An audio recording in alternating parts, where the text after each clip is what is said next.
Bonne année 2026. Et sans aucun fling-flang, on commence la revue d'actualité 2025. En mangeant des brownies, tiens. Je sais pas où j'ai eu cette idée-là. Vous souvenez-vous de ce qui s'est passé en janvier 2025? Il y a au moins 1700 anciens travailleurs chez Amazon qui s'en souviennent, car ils ont perdu leur emploi. En fait, Amazon a fermé ses 7 entrepôts et centres de livraison au Québec. Pourtant, en mai 2024, l'accréditation syndicale avait été permise dans l'entrepôt de Laval. La présidente syndicale avait alors déclaré: « Ce n'est pas un géant américain qui va venir dicter nos lois. » Depuis 2018, le gouvernement Legault aurait donné à Amazon des contrats évalués à 100 millions de dollars. Amazon remercie Pierre Fitzgibbon et les contribuables québécois. Le mois de janvier, c'est aussi l'investiture de Donald Trump comme 47e président des États-Unis. Réunion des premiers ministres des provinces canadiennes pour planifier la gestion de la frontière canado-américaine afin d'éviter les tarifs douaniers de 25%. Un peu plus tard, ces mêmes politiciens discuteront de la suppression des barrières tarifaires qu'ils imposent entre les provinces. En début d'année, soit du 27 janvier au 5 février, le réseau métropolitain express a été interrompu pendant 10 jours. La Société d'assurance automobile du Québec a un déficit cumulé de 342 millions de dollars. Le mois de février 2025, c'est aussi le début de la danse des tarifs du président Trump. Il y en a, on laisse un délai de 30 jours. Il y en a plus, sauf pour la Chine, mais peut-être pas sur l'électronique finalement. Mentionnons également que président Trump a donné 30 jours de sursis au Canada pour sécuriser sa frontière. Montréal aurait dépensé 800 millions de dollars pour les pistes cyclables en 8 ans.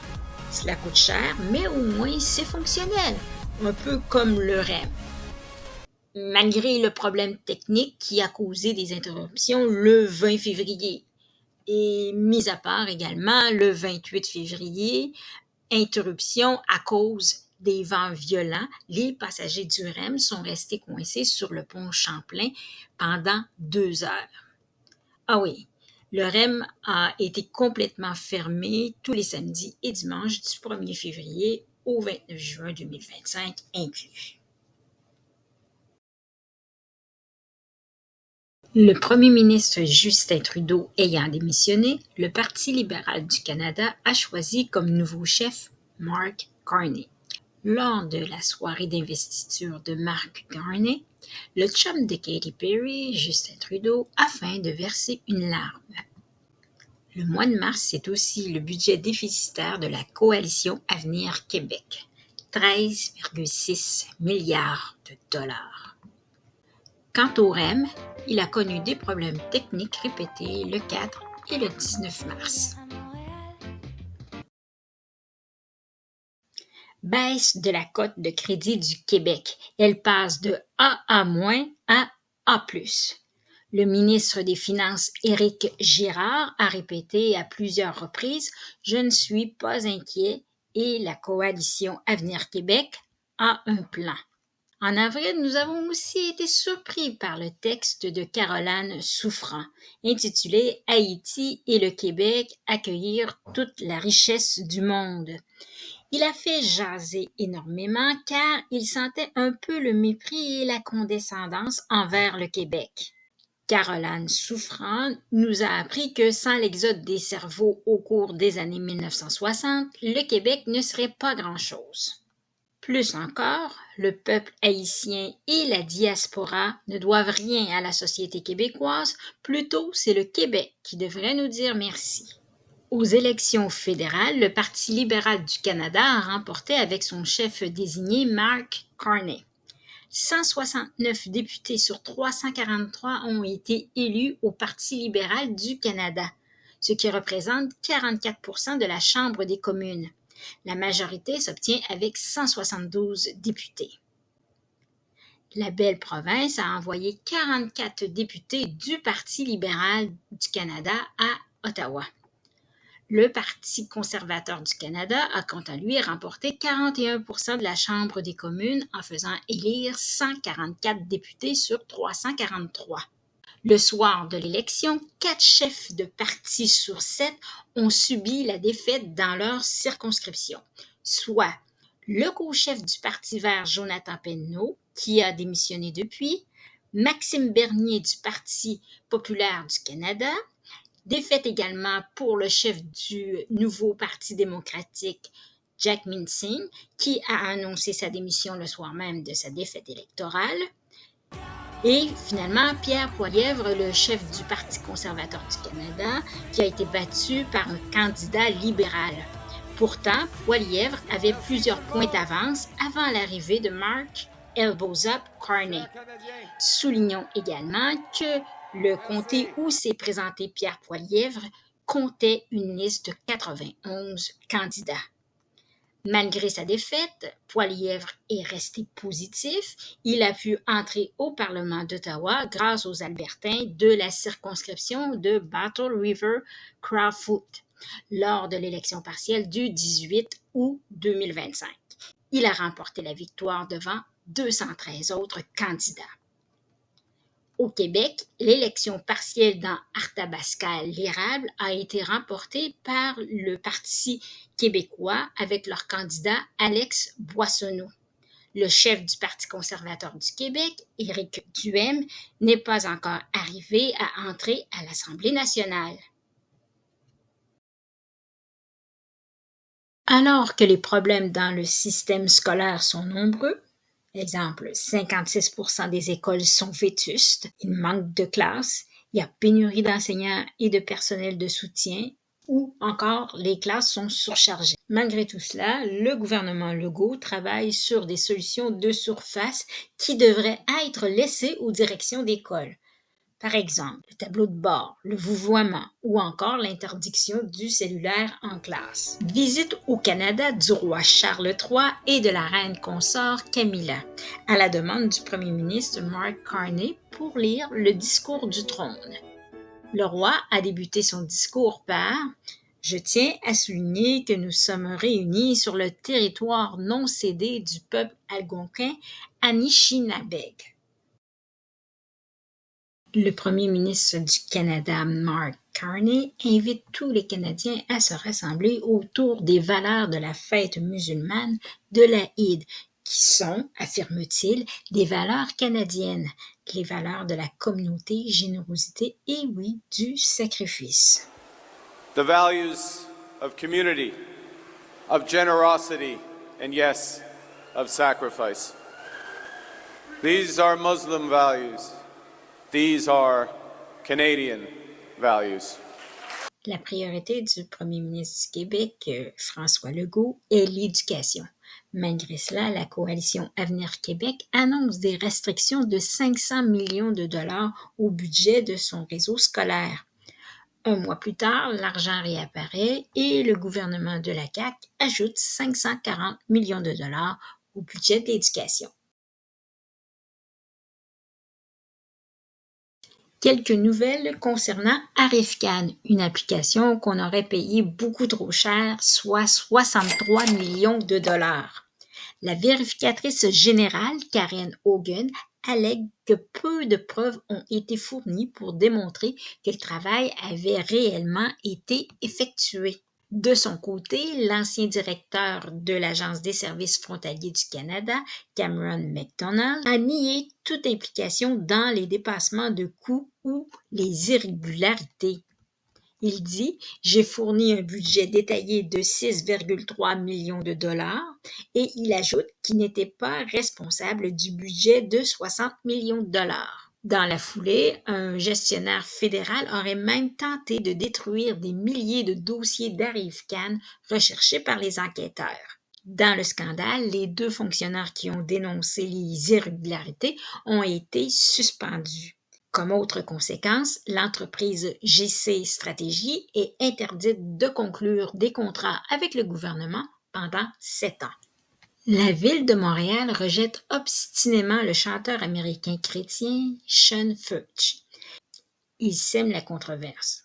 Non seulement il s'affiche pro-Trump, mais ses valeurs chrétiennes l'empêchent de partager certaines théories et façons de vivre.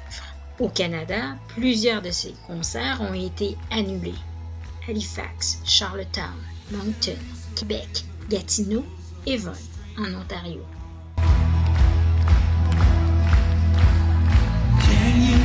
Pour permettre les essais des antennes nord et ouest, le REM a été totalement fermé durant l'été du 5 juillet au 17 août 2025. Grok a été suspendu temporairement pour avoir dit que Israël et les États-Unis commettent un génocide à Gaza. Quand les administrateurs de X ont remis Grok en fonction, l'IA a maintenu son affirmation du début en mentionnant des sources comme Amnesty et l'ONU.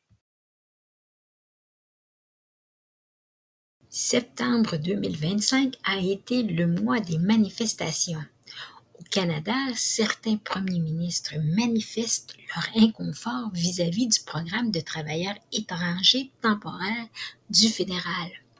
Par exemple, pour le premier ministre de la Colombie-Britannique David Eby, le système d'immigration ne fonctionne pas car il remplit nos refuges pour sans-abri et nos banques alimentaires. Il dépasse notre capacité à construire des écoles et des logements. Il hausse le taux de chômage chez les jeunes, etc.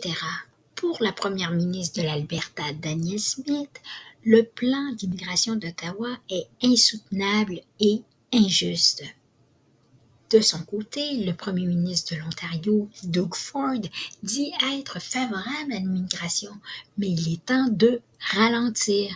Il faut construire les écoles, les hôpitaux, les infrastructures et ensuite nous pourrons faire venir des gens. D'intenses manifestations contre la corruption des élites au Népal. Les manifestants ont brûlé le Parlement fédéral. En Grande-Bretagne, le peuple manifeste car il en a assez de l'immigration massive et de passer après les immigrants. En France, le rendez-vous pour une grande manifestation avait été donné pour le 10 septembre 2025. Cet appel à la mobilisation devait exprimer que Nicolas en avait assez de payer. Autre manifestation, mais d'amour cette fois-ci, durant la cérémonie qui a souligné la mort tragique de Charlie Kirk. Il a été assassiné sur le campus de l'Université d'Utah Valley aux États-Unis le 10 septembre 2025. Podcasteur conservateur de droite, il se rendait sur les campus universitaires américains pour confronter les théories de la gauche. Marié et père de 2 fillettes, il aurait eu 32 ans le 14 octobre 2025. That man, that young man, I forgive him.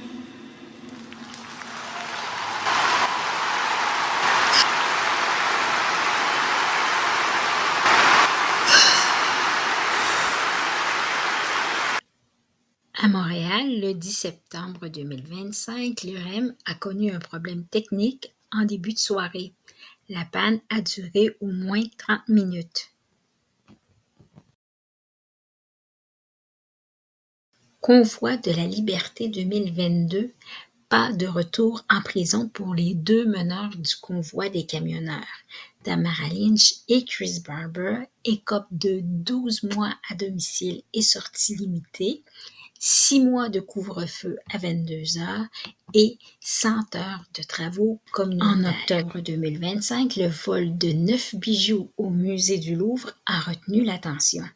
Les 4 voleurs ont utilisé une échelle télescopique. Dans leur fuite, ils ont échappé la couronne de l'impératrice Eugénie.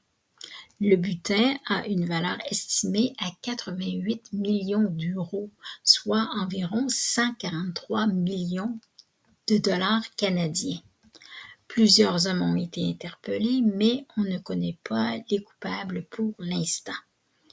Toujours au musée du Louvre, le 26 novembre 2025, une fuite d'eau a endommagé de 300 à 400 ouvrages des antiquités égyptiennes. On met en cause la dégradation des installations, et cela depuis des années.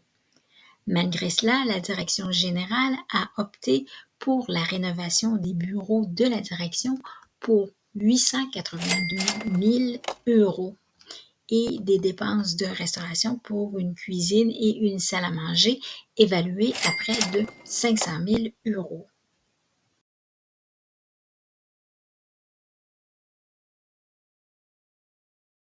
La loi 2 sur la rémunération des médecins qu'on veut payer au rendement a mené au rassemblement de 10 000 médecins au Ce Centre qu'on leur Bell. propose, c'est que 15 de leur salaire soit conditionnel à l'atteinte d'objectifs. Ce qu'on propose, c'est de changer leur mode de rémunération. Tous les gouvernements avant nous ont toujours cédé aux pressions des puissants syndicats de médecins. Nous, on ne va pas céder. La coalition Avenir Québec parle aussi de réduire l'aide sociale aux réfugiés qui ont un permis de travail. Ce qu'on songe à faire, c'est en prenant en compte évidemment qu'il y a des familles avec des enfants, on a une grande sensibilité pour des enfants. Mais quand les gens ont leur permis de travail et que les mois passent, et que les mois passent, et que les mois passent, et qu'ils restent sur l'aide sociale, n'ont pas d'emploi. Environ 50% des gens qui ont un permis de travail, qui sont demandeurs d'asile, n'ont pas d'emploi. À ce moment-là, eh bien, écoutez, on a tout fait, on les a accueillis, on les a aidés à se loger, on leur a donné de l'aide sociale avant le permis de travail, après le permis de travail. Si ça ne fonctionne toujours pas, c'est parce qu'ils sont trop nombreux sur le territoire québécois à ce moment-là. Bien, ils pourraient aller dans une autre province. Vous mettez votre menace avec des Le gouvernement libéral de Marc Carney permet le développement de l'oléoduc de l'Alberta jusqu'en Colombie-Britannique. Cependant, il reste à obtenir l'approbation des Premières Nations ainsi que l'approbation de la province de la Colombie-Britannique. Quoi qu'il en soit, cette approbation du premier ministre du Canada a amené la démission de Stephen Guilbeault comme ministre, mais il reste député. Plusieurs grèves ont perturbé les services d'autobus et de métro à Montréal. Celle du mois de novembre a duré 28 jours. La Société des transports de Montréal a maintenu les services essentiels aux heures de pointe, le matin, l'après-midi et en fin de soirée.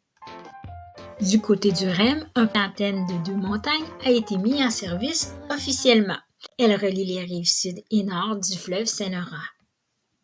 Enfin, on apprend que 3 jeunes hommes ont été frappés par le REM à la station Cartier. 2 frères de 19 et 21 ans ont perdu la vie, tandis que l'autre homme de 19 ans a été blessé. Les 3 jeunes hommes tentaient de traverser les rails à pied.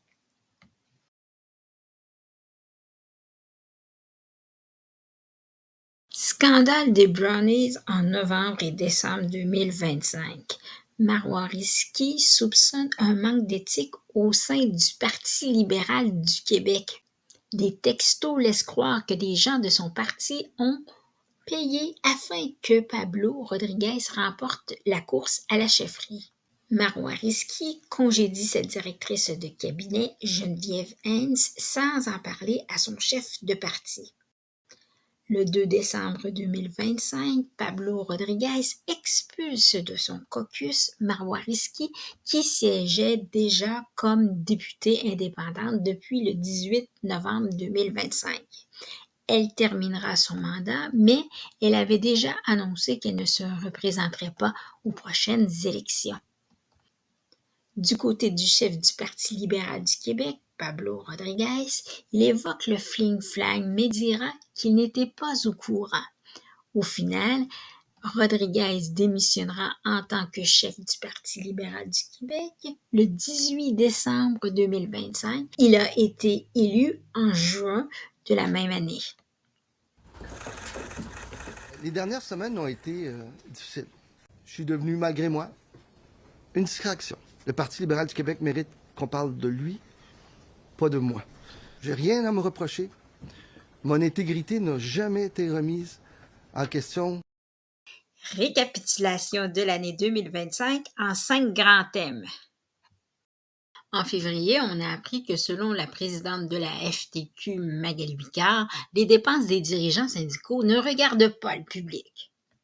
4 500 $ de souper, des verres de scotch à 55 $, des filets mignons à 80 sur le bras du travailleur. Les coûts de nos infrastructures ont explosé ces dernières années. Où est La mairesse de Longueuil nous apprend que cela coûte 1 million de dollars pour changer un feu de circulation d'une intersection.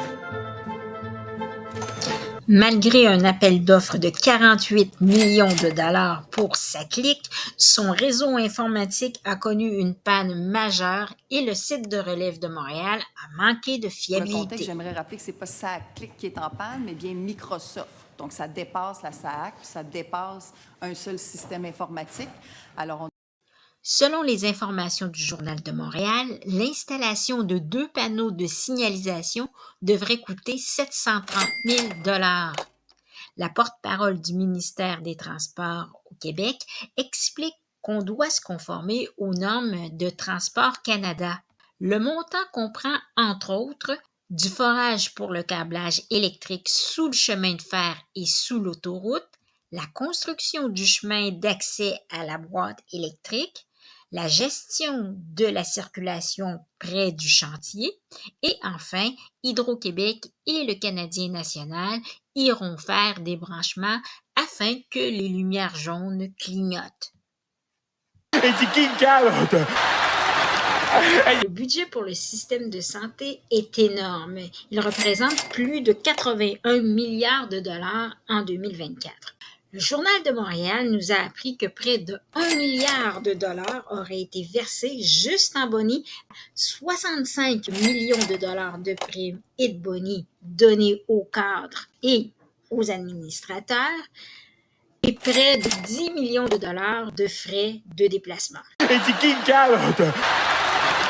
Amira El-Gawabi est la représentante spéciale du Canada chargée de la lutte contre l'islamophobie.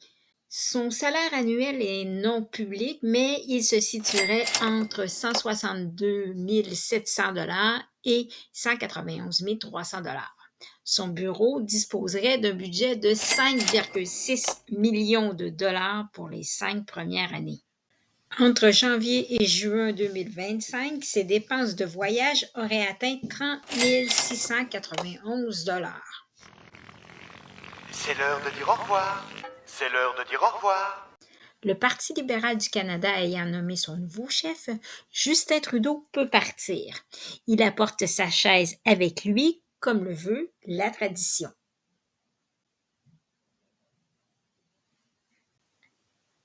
Démission du fondateur du Forum économique mondial, Klaus Schwab, à l'âge de 87 ans. Le FME existe depuis 1971.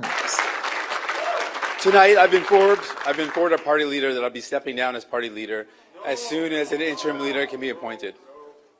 I couldn't have done it without the incredible Jack support of my Mincing wife, a annoncé sa démission comme chef du nouveau Parti démocratique le soir de sa défaite électorale.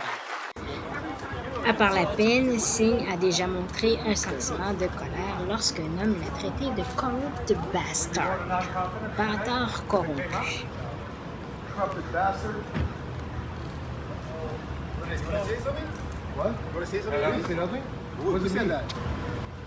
Il a demandé qui a dit ça. Apparemment, c'était personne. Oublions cela et regardons son talent caché. Dr Boileau a quitté son poste de directeur national de santé publique. Dr Caroline Quashtan lui a succédé dès le 29 septembre 2025. L'annonce de son départ est peut-être liée à l'altercation qu'il a eue avec un utilisateur de vélo électrique. L'homme roulait, semble-t-il, à 20 km/h et aurait brûlé un feu rouge. C'est débile. Pourquoi? Pour quelle raison? Parce que c'est débile de te promener à cette vitesse-là quand le monde... Mais je roulais à 20, man. T'as-tu vu la vitesse, mon hostie? Tu sais à qui tu t'adresses? Mais toi, tu t'adresses à qui, là? Directeur national de la santé publique. C'est quoi le rapport? Ils vont te trouver. Si t'es cave, toi. Tu parles pour qui, toi, mon hostie d'épais? C'est quoi? Au revoir à Chrystia Freeland, qui a quitté officiellement son poste au sein du cabinet de Mark Carney. Elle occupe un poste diplomatique lié à l'Ukraine.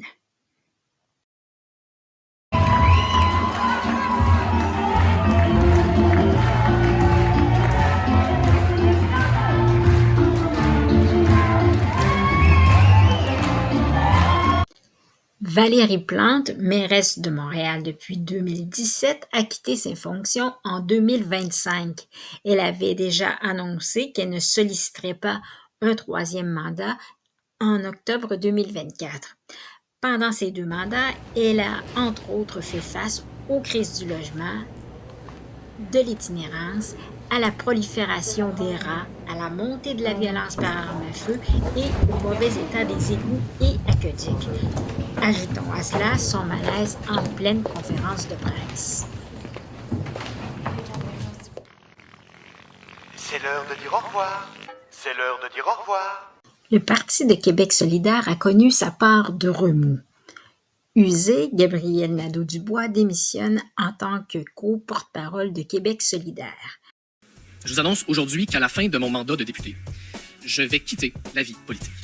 J'ai remis dans les dernières heures ma démission comme porte-parole et chef parlementaire de Québec solidaire.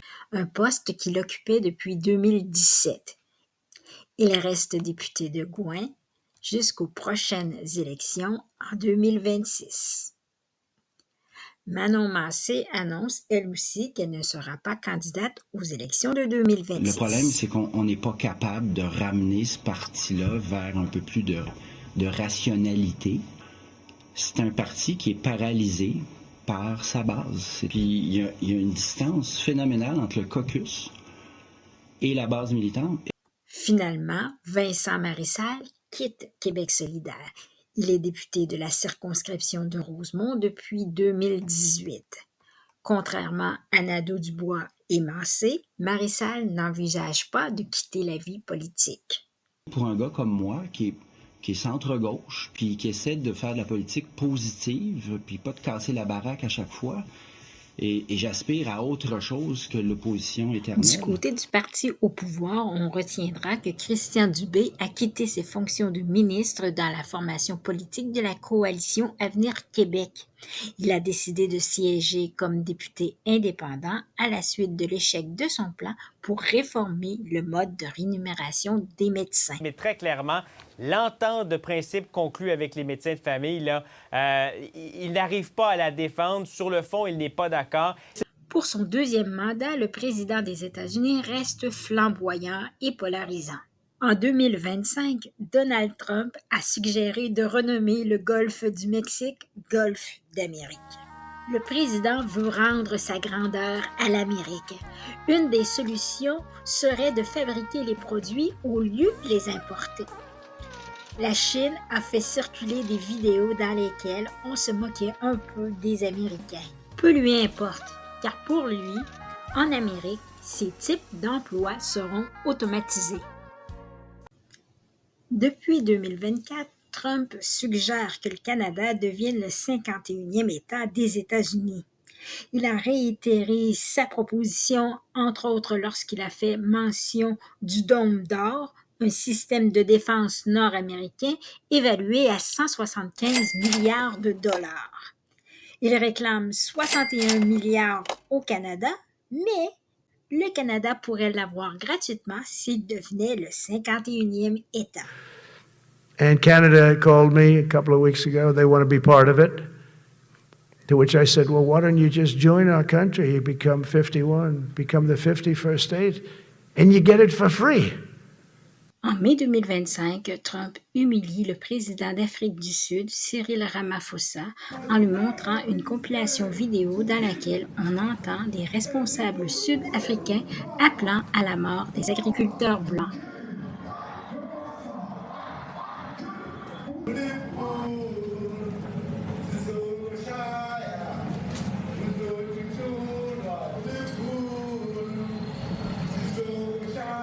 Trump a accueilli un groupe initial de 49 Afrikaners du Sud en tant que réfugiés.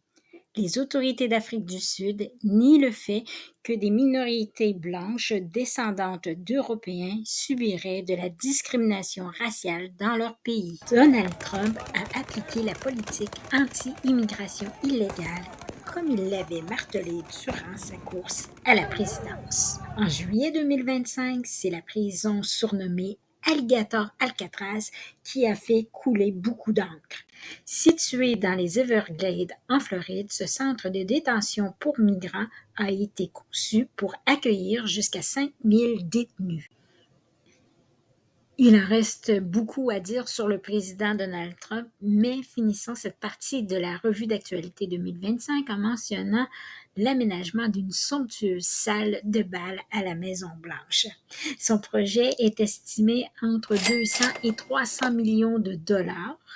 Il sera entièrement financé par des donateurs privés et des entreprises. Revoyons maintenant quelques vidéos virales de 2025. La vaste opération de marketing. Ça, c'est du marketing. M-A-R-K-K-T-T-T-T. Marketing, les gars. The Blue Origin aurait envoyé 6 femmes dans l'espace pendant 11 minutes.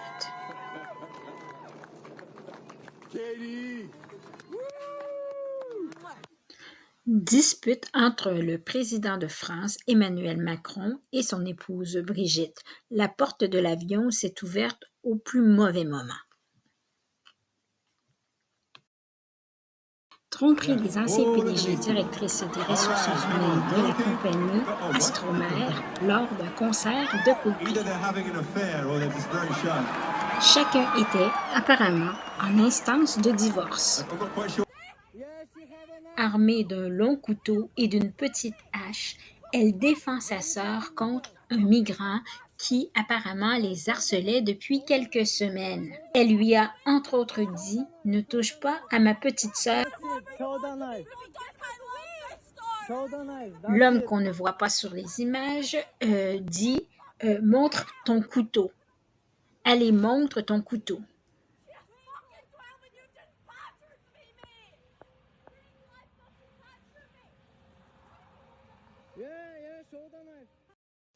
Le PDG de Meta, Mark Zuckerberg, a présenté ses nouvelles lunettes intelligentes, mais la technologie a fait défaut à un bien mauvais moment. WhatsApp video call.